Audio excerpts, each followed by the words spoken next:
بسم اللہ الرحمن الرحیم. ایاک نعبد و ایاک نستعین. شکریہ. آرام سے اب آپ اپنی کرسیوں پہ بیٹھ جائیں. آرام سے بیٹھ جائیں.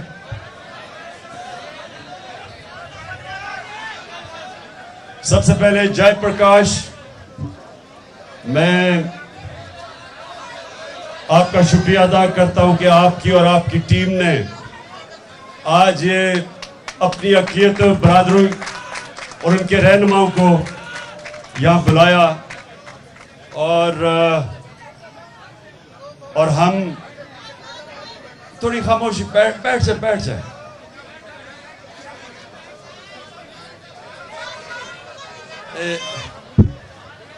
آگے آ کے یہاں بیٹھ جائیں کیونکہ وہ پیچھے نہیں لوگ دیکھ سکتے. آ جائیں یہاں، ادھر بٹھا جائیں. نہیں پیچھے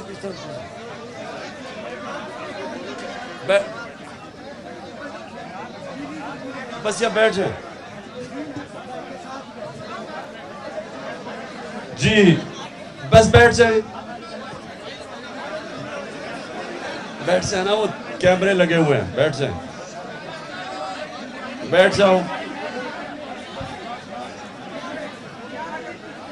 تھوڑا پیچھے ہو جائے، تھوڑا ادھر ہو جائے، پیچھے ہو جائے.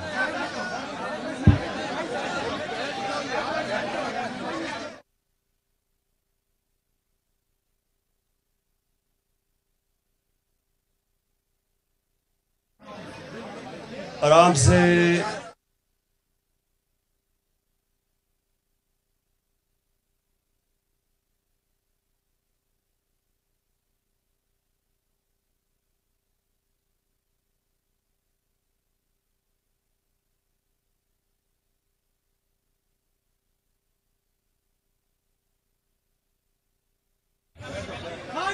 بس اب ذرا آپ نے خاموشی سے میری 10 منٹ بات سننی ہے، اور اگر آپ زیادہ خاموش ہوئے تو شاید 15 منٹ پہ پہنچ جاؤں میں. دیکھیں خاموشی. ابھی نعرے کوئی نہیں، پلیز کوئی نعرے نہیں. سب سے پہلی چیز کہ میرا جو اللہ ہے وہ رب العالمین ہے، سب انسانوں کا خدا ہے. یہ آپ نے سب نے سمجھنا ہے کہ مسلمانوں کا جو رب ہے وہ سارے انسانوں کے لیے ہے. اور دوسری چیز اس سے بھی زیادہ ضروری آپ کو سمجھنا ہے کہ ہمارے جو اللہ کے پیغمبر نبی صلی اللہ علیہ وسلم وہ رحمت العالمین ہیں. وہ سارے انسانوں کے لیے رحمت بن کے آئے تھے. یہ ضروری آپ کو سمجھنا ہے کیونکہ کوئی بھی ہمارا دین سمجھ ہی نہیں سکتا اگر اس کو اس چیز کی سمجھنا ہو کہ ہمارا رب سب انسانوں کے لیے ہے، اور جو ہمارے پیارے نبی صلی اللہ علیہ وسلم وہ سارے انسانوں کے لیے رحمت بن کے آئے تھے. ادھر سے شروع کرتے ہیں کیونکہ یہ بڑی میں نے ساری دنیا دیکھی ہے، اور میں نے یہ مجھے بڑے افسوس سے یہ دیکھنا ہے کہ ہر جگہ کہیں زیادہ کہیں کم، لیکن انسانوں کے خلاف صرف اس لیے نفرت کہ یا ان کا رنگ فرق ہے اور یا ان کا دین فرق ہے. اس کی وجہ سے نفرت انسانوں کے ساری دنیا میں ہے، کہیں زیادہ کہیں کم، اور کئی دور میں زیادہ اور کسی دوروں کے اندر کم، لیکن ہے ساری دنیا میں. ابھی امریکہ کے اندر میں پڑھ رہا تھا، نیو میکسیکو میں 4 مسلمانوں کو مار دیا صرف اس لیے کہ وہ مسلمان تھے. ان کو قتل کر دیا. اسلاموفوبیا جس کو ہم کہتے ہیں. تو یہ ساری دنیا کا مسئلہ ہے. لیکن جب ایک مسلمان ملک اپنے دین کے اوپر چلتا ہے، اور جب وہ یہ سمجھ آتا ہے کہ اس کا خدا سب انسانوں کا خدا ہے، اور جب اس کا جو پیغمبر آخری اللہ کے پیغمبر وہ سارے انسانوں کے لیے رحمت بن کے آئے تھے. ادھر سے شروع کرتا ہے ہمارا دین. دوسری چیز، ہمارے دین کے اندر انسان برابر ہے. اور جو مدینہ کی ریاست اس کے اوپر ہم کیوں دیکھتے ہیں؟ کیونکہ وہ ہمارے نبی صلی اللہ علیہ وسلم نے مسلمانوں کی پہلے ریاست بنائی تھی. اب آپ سب کے لیے کہ اس ریاست میں کیا ہوا، ہمارے نبی نے ایک چارٹر سائن کیا. یہودی بھی تھے، مسیح بھی تھے، جتنے بھی انسان تھے ان کے ساتھ انہوں نے چارٹر آف مدینہ سائن کیا، جس کو کہتے ہیں میثاق مدینہ. اور اس میں سب کو برابر کے شریک بنایا. پھر ایک چیز اور جو میں بار بار لوگوں کو بتاتا ہوں کہ ہمارا دین شروع کدھر سے ہوا تھا. 4 خلیفہ جو ہمارے نبی صلی اللہ علیہ وسلم کے بعد آئے، ان میں سے 2 خلیفہ وقت عدالت میں پیش ہوئے.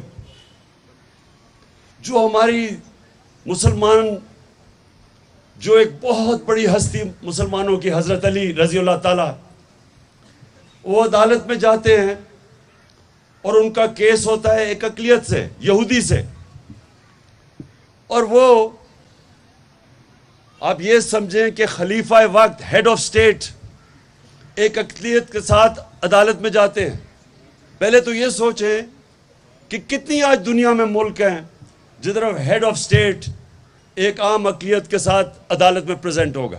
کتنے دنیا میں ملک ہیں، بڑے بڑے ملک ہیں، ویسٹرن ڈیموکریسیز ہیں. آپ کو بھی تصور کر سکتے ہیں کہ ایک اقلیت کے ساتھ وہ عدالت میں پریزنٹ ہو. اور لیکن اس سے بھی آگے بات کہ وہ جو کیس ہے وہ قاضی وہ فیصلہ خلیفہ وقت کے خلاف دے دیتا ہے. اور وہ یہ کہتا ہے کہ میں آپ کی بیٹی کی، کیونکہ آپ کے بیٹا گواہ ہیں، ان کی میں گواہی قبول نہیں کرتا. سو کتنی دنیا کے اندر یہ ہوگا آج کل کہ میں آج بات کر رہا ہوں 21ویں صدی میں کہ آپ کتنے ملکوں میں یہ ہو سکتا ہے کہ ہیڈ آف سٹیٹ ایک مائنورٹی سے عدالت اس کے خلاف فیصلہ کر دے. تو یہ ادھر سے ہم شروع ہوئے تھے. ہمارے انصاف کا نظام ادھر تھا. اور اقلیت انسان برابر تھے مسلمان معاشروں میں. اور ہم ایک اور چیز پہ آتے ہیں. ابھی رائے پرکاش نے بات کی کہ جو فورسڈ کنورژنز ہیں، کہ زبردستی لوگوں کو سندھ میں خاص طور پہ کہ لڑکیوں کو زبردستی مسلمان کر لیتے ہیں. دیکھیں قرآن کی واضح آیت ہے، دین میں کوئی زبردستی نہیں. یہ اللہ کا فرمان ہے. جب بھی کوئی مسلمان یہ کرتا ہے وہ اپنے دین کے خلاف جاتا ہے، وہ اللہ کے فرمان کے خلاف جاتا ہے کہ زبردستی کسی کو دین کی طرف لے آئے. جو ایمان ہے یہ سارے سمجھے کہ اللہ قرآن کے اندر اپنے حبیب کو، جو انسان جس سے اللہ سب سے زیادہ پیار کرتے تھے، نبی صلی اللہ علیہ وسلم کو کہتا ہے کہ اے نبی تمہارا کام ہے صرف پیغام دینا. یہ سن لیں ذرا، میں اپنے مسلمانوں کو بھی یہ بتانا چاہتا ہوں. اللہ اپنے حبیب کو کہتا ہے کہ تمہارا کام ہے صرف پیغام دینا. اگر وہ دین کی طرف آتے یا نہیں آتے یہ تمہاری ذمہ داری نہیں ہے. یہ اللہ کے اوپر ہے کہ وہ کسی کو ہدایت دیتا یا نہیں دیتا. سو یہ آپ سب سمجھ جائیں کہ یہ جو زبردستی کسی کا خیال ہے کہ مسلمان کسی کو کرنا، یہ تو اللہ کا تحفہ ہے کہ اگر وہ کسی کو ایمان دینا چاہتا یا نہیں. تو یہ بالکل میں پوری طرح ہم اپنے دین کے اوپر چلتے ہوئے اس کی مخالفت کریں گے جو زبردستی لڑکیوں کو مسلمان کیا جاتا ہے.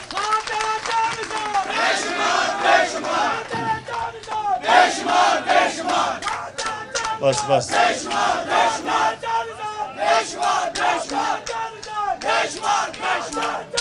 بس اچھا، اب آ گیا ایک اور ایشو، اور وہ صرف ہماری اقلیتوں کے لیے نہیں ہے، وہ ہر پاکستان کے کمزور طبقے کے لیے ہے۔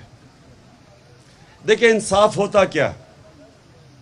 انصاف کا مطلب ہوتا ہے کہ کمزور اور طاقتور قانون کے سامنے ایک برابر۔ یہ سب سے بڑی چیز ہوتی ہے کہ ایک معاشرے کا جب اوپر اٹھتا ہے معاشرہ، تو معاشرہ اوپر نہیں اٹھ سکتا جب اس معاشرے میں انصاف نہ ہو۔ جو بھی دنیا کی تاریخ میں ملک اوپر گئے ہیں، ان کا انصاف کا نظام بہتر ہوا ہے۔ بلکہ ہمارے ایک بہت بڑا مسلمانوں کا عالم ابن خلدون، وہ کہتا ہے کہ میرا سارا جو تجزیہ ہے قرآن کا، اس کے بعد میں ایک نتیجے پہ آیا ہوں کہ اللہ نے انسان کو دنیا میں بھیجا ہی ایک وجہ سے ہے، انصاف قائم کرنے کے لیے۔ جانوروں کے معاشرے میں انصاف نہیں ہوتا، وہ مائٹ از رائٹ ہے، جو طاقتور ہے وہ قانون سے اوپر ہے، جو کمزور ہے اس کو کوئی پوچھتا نہیں ہے، اس کو انصاف نہیں ملتا۔ انسانی معاشرہ ہوتا ہی تب ہے جب اس میں انسانیت ہو اور اس میں انصاف ہو۔ میں نے جب آج سے 26 سال پہلے اپنی پارٹی شروع کی تھی تو اس کا نام رکھا تھا انصاف کی تحریک۔ میں یہ سمجھتا ہوں کہ اس جدوجہد میں ہم سب کو شامل ہونا چاہیے۔ میں اپنی ساری قوم کو شامل اس لیے کر رہا ہوں کہ یہ ہمارا ملک آگے نہیں بڑھے گا جب تک یہ انصاف نہ ہو۔ انصاف کا مطلب ہوتا ہے rights, human rights. Human right کیا ہوتا ہے کہ ہر انسان کے حقوق ہوتے ہیں، چاہے وہ کمزور ہے، چاہے طاقتور، چاہے امیر یا غریب۔ جب تک معاشرے میں انصاف کی وجہ سے لوگوں کو رائٹس نہیں ملتے، ایک معاشرے کا جو پوٹینشل ہوتا ہے، معاشرے کی پرواز اوپر نہیں جا سکتی۔ مدینہ کی ریاست میں میں مثال اس لیے دیتا ہوں کہ وہاں ایسا زبردست انصاف کا نظام تھا کہ وہ لوگ جن کی حیثیت ہی کوئی نہیں تھی، انہوں نے چند سالوں کے اندر دنیا کی 2 سپر پاورز ان کے سامنے گھٹنے ٹیک گئی، کیونکہ انہوں نے ایسا زبردست انصاف کا نظام بنایا تھا کہ جو مسلمان بھی نہیں تھے وہ اس ریاست کا حصہ بننا چاہتے تھے، کیونکہ ان کو ان کی ریاست کا انصاف کا نظام تحفظ دیتا تھا۔ اور جب آپ کو انصاف ملتا ہے اور آپ کے حقوق کی حفاظت کرتا ہے ایک نظام، تو وہ معاشرہ اوپر چلا جاتا ہے۔ تو ہماری جو جنگ ہے آج، وہ ہے انصاف لینے کے لیے، اور جو ہمارے ملک میں جدوجہد ہے وہ ایک چھوٹے سے ٹولے کی ہے کے خلاف ہے، جس کو ہم کہتے ہیں ایلیٹ کیپچر۔ ایک چھوٹا سا ٹولہ جو ملک کے اوپر حاوی ہوا ہے، وہ چوری کرتا ہے تو وہ کہتا ہے کہ میں قانون کے نیچے، مجھے NRO دو۔ مل کے وہ سارے اپنی چوری، اربوں روپے کی چوری معاف کروا لیتے ہیں، جبکہ غریب آدمی چھوٹی سی ہزاروں کی چوری میں جیلوں میں پھنستا ہے، اور جیلوں کے اندر کوئی پوچھتا نہیں ہے اس کو۔ طاقتور چوری کرتا ہے قانون سے اوپر، اس کو ہاتھ نہیں لگتا۔ کمزور جب بیچارہ، اس کو کوئی حفاظت نہیں کرتا قانون۔ یہ ہمارا سب سے بڑا المیہ ہے، اور یہ جو رائٹس کی موومنٹ ہے، انصاف کا مطلب رائٹس کی موومنٹ، یہ چل رہی ہے، اور یہی ہے حقیقی آزادی کی تحریک۔ حقیقی آزادی، حقیقی آزادی، بس حقیقی آزادی تب ملتی ہے جب ایک ملک کا انصاف کا نظام لوگوں کو آزاد کر دیتا ہے۔ ابھی حال ہی میں دیکھیں، ایک اس کو ARY کا نیوز ایڈیٹر، سوچیں نیوز ایڈیٹر کے گھر میں، عماد یوسف کے گھر میں صبح کے 2 بجے پولیس گھس جاتی ہے۔ اور بس سنو ذرا، رات کے 2 بجے ایک نیوز ایڈیٹر کے گھر پہ پولیس گھس جاتی ہے اور اس کو اٹھا کے لے جاتی ہے، اور اس کی بیٹی، وہ کہتے ہیں بیٹی شوق میں تھی کہ کون کس گھر کے اندر اس طرح کا کوئی کوئی آ کے کسی کو اٹھا کے لے جائے. کسی مہذب معاشرے میں نہیں ایسے ہوتا. ابھی وہ شہباز گل کے ڈرائیور کی بیوی کو اٹھا لیا, اس کی چھوٹی سی بیٹی, کوئی فکر نہیں کی کہ وہ بیچاری اس کے اوپر کیا گزرے گی. ایک منٹ سنیں, بات یہ ہے کہ جب ایک ملک کے اندر انصاف کا نظام نہیں چل رہا ہوتا, وہ لوگوں کی حفاظت نہیں کرتا, طاقتور جو مرضی کر لیتا ہے, جس کی لاٹھی اس کی بھینس, جنگل کا قانون. یہ ہے ہم سب کی سٹرگل. میں انشاءاللہ پرسوں 13 تاریخ کو لاہور کے اندر ہاکی سٹیڈیم میں پاکستان کی حقیقی آزادی کا ہم جلسہ بھی کریں گے, جشن بھی بنائیں گے, اور اپنی قوم کو بتائیں گے کہ حقیقی آزادی لیتے کیسے ہیں, حقیقی آزادی ہوتی کیا.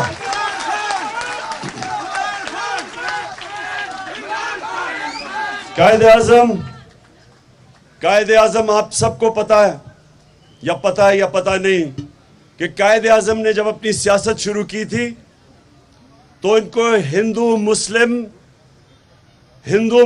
امبیسڈر سمجھا جاتا تھا, یونٹی امبیسڈر, کہ وہ ہندو اور مسلم کو اکٹھا کریں گے. یہ یاد رکھیں کہ قائد اعظم کی جو شروع کی سیاست تھی, ان کی کوشش تھی کہ ہندو مسلم مل کے انگریزوں سے آزادی لیں, انگریزوں سے آزاد ہوں. اور پھر کیا ہوا, ان کو آہستہ آہستہ یہ خوف آنا شروع ہو گیا کہ وہاں ایسے لوگ تھے,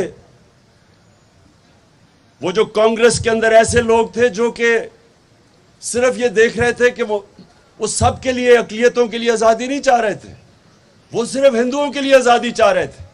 ادھر اختلاف ہوا ان کا, وہ چاہتے تھے کہ سارے ہندوستان کے لوگوں کو آزاد ہو. تو ان کو خوف آنا شروع ہو گیا کہ انگریز کی غلامی کے بعد ہم ہندو کی غلامی میں چلے جائیں گے. اس لیے انہوں نے آزادی کی سٹرگل کی تھی اور پاکستان بنانا ہے, اس لیے پاکستان موومنٹ میں شرکت کیے تھے. ہم بھی اپنے ملک کے اندر, یہ ہمارا جو ملک بنا ہے, ہم یہ سب کے لیے ہے. اس میں ہم ساری اقلیتوں کو برابر کے شہری سمجھتے ہیں, اور اس لیے پاکستان بنا تھا. اگر ہندوستان میں قائد اعظم کو یہ ہو جاتا کہ ہم برابر کے شہری رہیں گے, تو وہ تو شروع میں کانگریس کا حصہ تھے. اس لیے آج پاکستان میں جب ہم پرسوں اپنی حقیقی آزادی کا جشن بنائیں گے, تو ہم اپنی ساری اقلیتوں کو بھی پیغام دیں گے کہ آپ پاکستان میں برابر کے شہری ہیں. آپ کے حقوق ہم حفاظت کریں گے, ہم ان کو تحفظ دیں گے. میں آپ کا سب کا شکریہ ادا کرتا ہوں. 11 اگست میں آنے کا. پاکستان زندہ باد.